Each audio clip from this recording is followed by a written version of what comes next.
confusion and delay.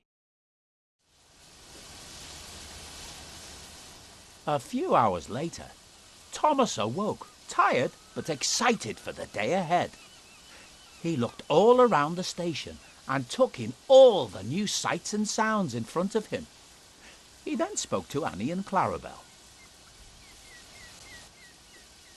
"Morning, Annie. Morning, Clarabel."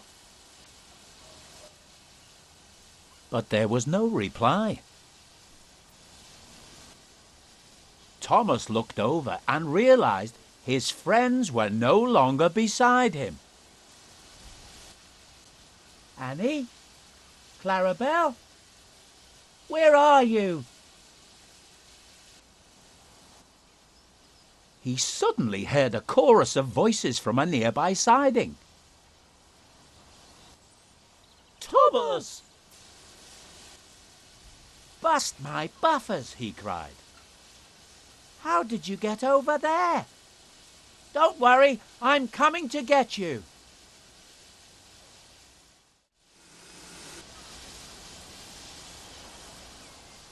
"It looks like those troublesome trucks are still in the way. We need to move them before we can rescue Annie and Clarabel."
"You troublesome trucks are always causing confusion and delay."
track is clear now, so we can go and collect Annie and Clarabelle.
Hello, you two.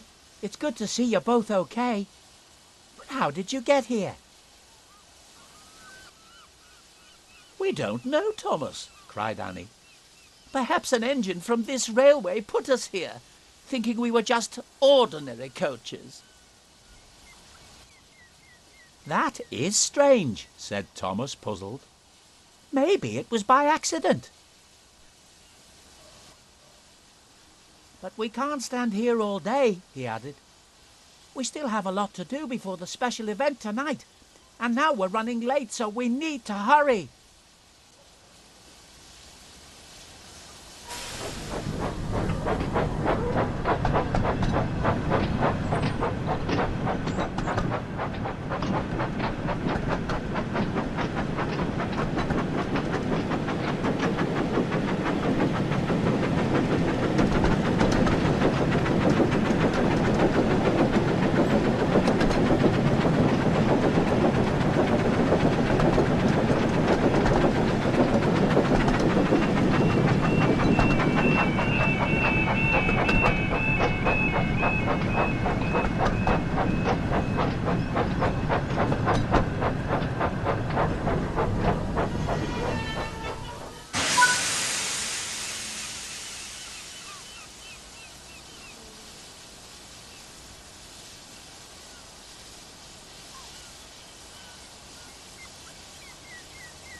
Thomas arrived at the platform, and the passengers began to climb aboard Annie and Clarabelle.